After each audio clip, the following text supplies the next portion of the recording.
Hello and welcome. You're now looking at a search engine and we're going to type in the search Open AI and then the words chatbot. We're then going to click enter and we're going to start the search process.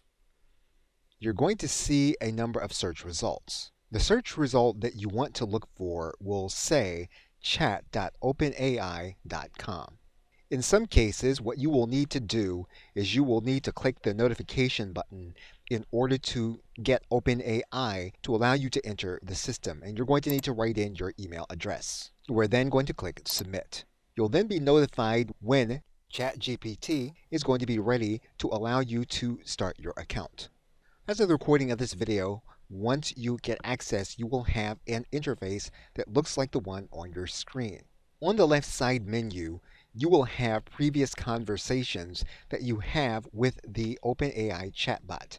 You will also have access to an area that allows you to use the dark mode. You can switch back to light mode. You can also join the OpenAI Discord. And if you have an account with Discord, you can join the Discord with your existing account or start a new one.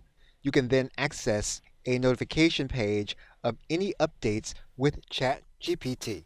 One of the articles that you'll see typically pinned to the top will be frequently asked questions. And it's a good idea to look at these frequently asked questions before you begin using ChatGPT. And you're going to want to understand these things before you get started.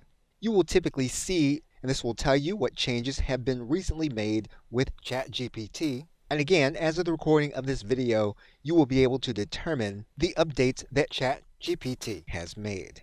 Okay, so with that, thanks, and I will see you in another video.